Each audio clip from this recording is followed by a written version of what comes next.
Good afternoon, everyone. I'm going to tell you the story of a tea garden in northern Bangladesh, in the remotest, one of the remotest parts of that country. But before I tell the story of the garden, I'll say a couple of things about my family, because it is a family-owned enterprise.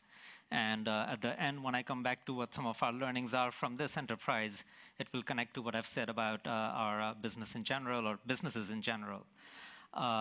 Our businesses were started by my father in 1979. And then around 2000, me and my brothers were entering the business one by one.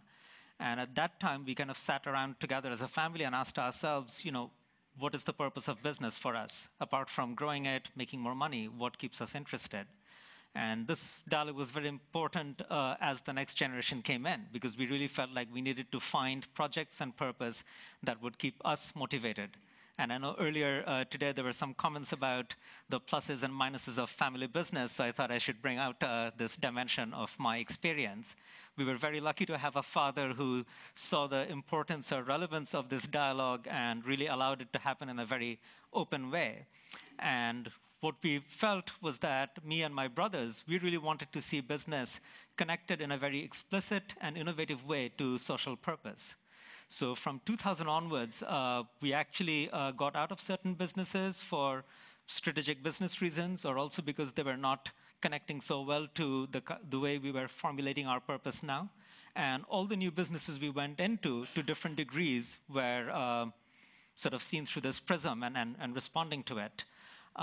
In the Bangladesh context, our first definition of what it means to have social purpose is to invest and reinvest in the country with an eye towards creating jobs, and a lot of them. So this tea garden is in the northernmost district, Panchgarh, which is also one of the poorest. We also started a jute factory there, which was the largest of its kind in the entire northern Bengal, in 16 districts there. Since then, it has triggered that industry in northern Bengal, and there's now 50 jute mills. And our own mill, we employ around 3,000 people now. At the same time, we started a retailing operation. We have 12 stores now and 6 more opening in the next 6 months, which employs over 1,000 people, most of them from the rural areas or small towns. So young people, mostly under 25 from there, have now been trained to work in fairly sophisticated urban setting. Also the university, which is a not-for-profit, and very much like the speaker from Ghana, Patrick, what he was saying, inspired by similar motivations. We wanted a new kind of thinking, learning to be introduced in society for future leaders who could continue transformation. But this kind of purpose for us sort of came together, I think, most vividly and comprehensively in our work with the tea garden. We were already in this district in the very north part of Bangladesh. If any of you come to visit from our garden on a clear day, certain days of the year, you can actually see the Himalayas. We're that far north, just 60 miles south of Darjeeling. We were already there from the mid-'80s with some of our other businesses. And we knew that across the border, right across the border, India was growing tea. But no one had thought to do this on the Bangladesh side. And there were maybe good reasons for it. These were the challenges that existed there. The land was not particularly fertile. Bangladesh is renowned for being a fertile alluvial land, but not the very northern part of the country. Parts of it are quite arid or not very fertile. And for that reason, the community there is not necessarily as fluent in farming processes as their counterparts throughout the rest of the country. And in particular, knowledge of how to grow tea didn't exist in that region, because all tea in Bangladesh is grown in the eastern part contiguous to Assam in India. And of course, markets. If you were to grow tea there, you can sell it locally, but the kind of expense you would incur in building a tea garden from scratch, just selling at normal local auction prices might not be enough to have an attractive enough payback period. You would need to find a way to have a product that made sense and find markets where that product could go. So there were a lot of reasons why it might not take off. This is the first challenge, the land. This is what it looked like.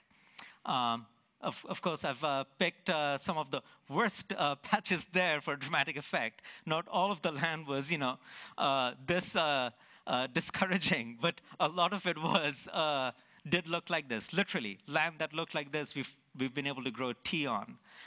Even where the land had a sort of green surface, you encountered sandy soil very quickly if you scratched the surface. So people were not doing farming. The land was fallow, a challenge which we immediately saw as an opportunity because it meant we could have a virgin organic tea garden, not a converted organic tea garden. Next, the people, like I said, were not skilled to grow tea. Third, markets. Bangladesh is not known for premium tea and is not a heavy exporter. When people think of premium tea around the world, they think Darjeeling, Assam, Ceylon. They don't think Bangladesh. Also, with a certain kind of growth that's happened there, most of the tea is now consumed at home. So whatever even non-premium exports it had in the 70s and 80s has steadily declined to the point of very little tea that's exported. So as we were facing these challenges, what we discovered also was that the solutions were interlinked. If we could solve the problem of land, it involved solving the problems of the people, and one solution led to opportunities in one of the other areas. To solve the land, we went the organic route, but we also went beyond organic. For example, most tea gardens around the world, all, in fact, as far as I know, mostly the shade trees are only 2 or 3 kinds of timber trees and often non-indigenous.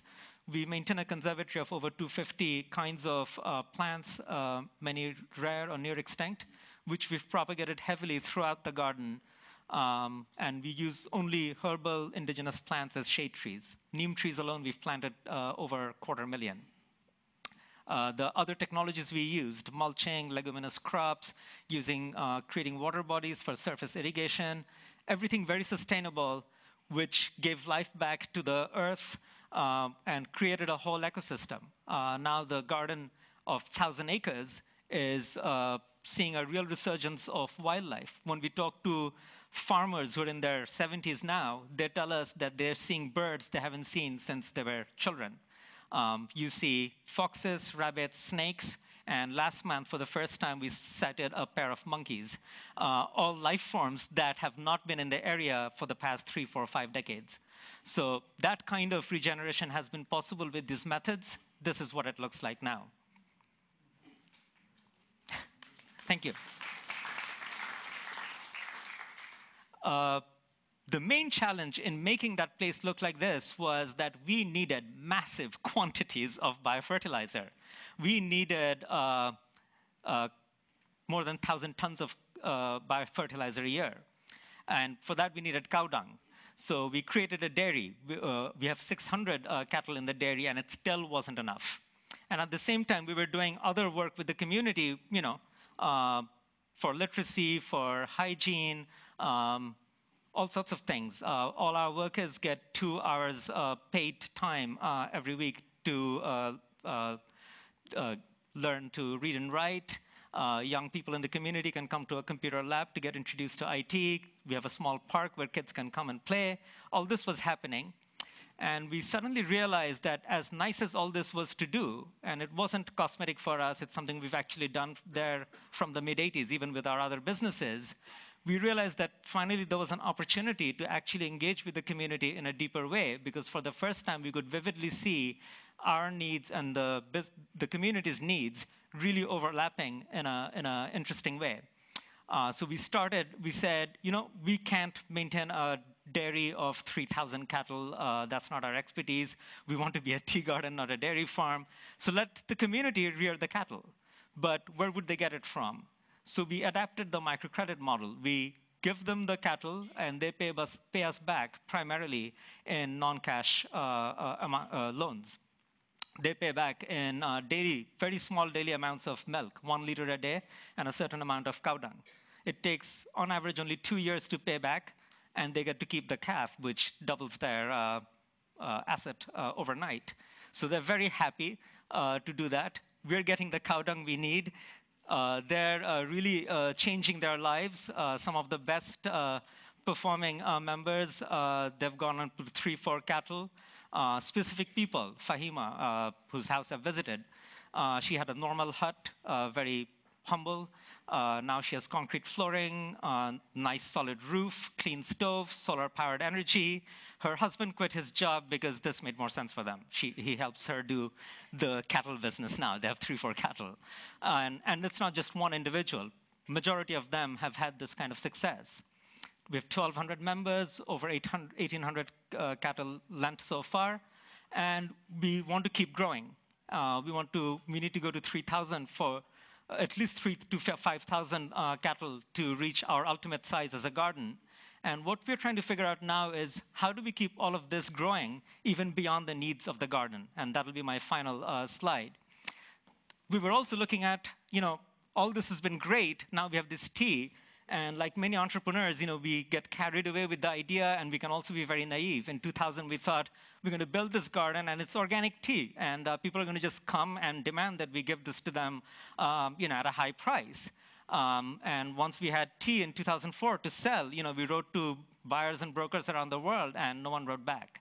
So 2005-06, me and my brother, who's in the audience, we started going to these tea fairs, and we talked to people and say, we have this amazing tea. People, tea experts in London have tasted and said that it has a unique flavor, it's so wonderful. And they'd say, OK, we'll give you $2 for kg. I can get $2 for kg in the Chittagong auction. And we needed a lot more than that to sustain all this. So we kept going round and round, and then we said after 2 years, you know what? Let's brand it and sell it directly to the consumers who would appreciate the taste, the flavor of this tea, and the story that's behind it. And by buying the tea, they're supporting the work that's happening in the community. So we floated a brand internationally as well as at home. We went to Japan. We came to the US. We're selling in over 100 Whole Foods now and hope to go national in the next year or so. In England, we sell only in Harrods. But eventually, we hope to sell in more stores in England as well. So the marketing was solved, and because we can sell this tea, we have profits, which allows the growth of the garden. Because the garden grows, the co-op has a justification to keep growing. If the co-op didn't grow, the garden couldn't grow. It's almost perfect synergy.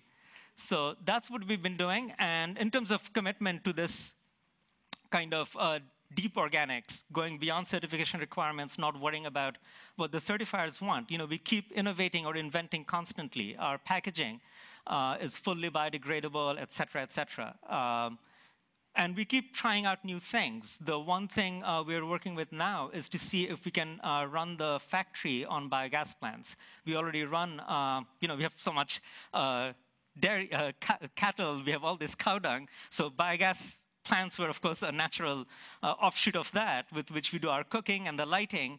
And this winter, we're putting in a biogas plant that's going to run the drier part of the factory and maybe someday the whole factory. If that happens, then we will have reached our dream of becoming the greenest garden in the world. So, thank you. What else we want to do is, what we've done so far is, a lot of fun. It's been really exciting. We're now really seeing some real success, even in terms of bottom line. But how do we grow? One is we want to see ourselves maybe extending the organic line. We are certified, and we can grow so many other products. We have these herbal products, so maybe go beyond tea. We want to grow the co-op beyond the needs of the garden. So we're putting in a chilling plant there now, so we can value add the milk and sell it to a wider market. And that way the co-op can keep growing even beyond the needs of the garden and how much cow dung it needs. We've already started a pilot program in the co-op to supply vegetable to our retailing chain. So our retail is the only one in the country with organic vegetables. So there's a lot of other pilots. We kind of innovate constantly at a pilot scale. And once we're convinced, we try to scale it up. And I think the co-op can grow to a much bigger size than it is now, operating in different districts and different categories. So that's what we are doing. And finally, coming back to the family business point, our father had built us a great foundation. Being second generation, one of my realizations is a lot of times people from the outside look at family businesses and think that entrepreneurship is something that happens with the first generation, and then the second and third generations either squander it away, or they sit on it, and they're so lucky that there's this thing that runs itself. In fact, even just having good management or management ideas or practices in the second generation isn't enough. If you're going to survive as a business, you need to be an entrepreneur as well. Second generation, third generation, unless you go public and go into a different kind of management, as long as it's in the family, if you really want to thrive, you have to be an entrepreneur. So that's what we are or trying to be, or that's where we get our real kick from, doing all these new things, new ideas, bringing new dimensions to the work. And also, another thing that occurs to me is, I've been on a lot of forums like this where I hear a lot of talk about what corporations can do, and everybody has a role to play, and the importance of SMEs. And I would emphasize the importance of family businesses, because actually an incredible amount of wealth around the world is still in the hands of family businesses. So if we leave them out of the development process, why leave that out? Let's tap into that resource as well. And I think family businesses, if they're smart, are going to start innovating in ways. For example, what we did was, to meet the needs of our business, we took the concept of microcredit and adapted it in a way that worked for us. When the idea of bottom of the pyramid was originated, the focus was from a marketing angle, like how do we sell, the famous stories of Unilever and their 1 rupee shampoo in India. We've basically looked at the bottom of the pyramid as a place where to do the production, not just to sell to them. So harnessing those ideas in the service of business. And if you don't do it, I think in this network world, you're going to face limitations. And finally, I think convergence is a perfect term for what's happening in the world, especially in countries like Bangladesh. If we want to see development, we can't be in these silos. We can't be in business saying, we do business. These development guys, they do development, and the government does what the government does. It has to be, more and more people will start interloping into other areas. And in that synergy, I think, lies a lot of solutions. Thank you.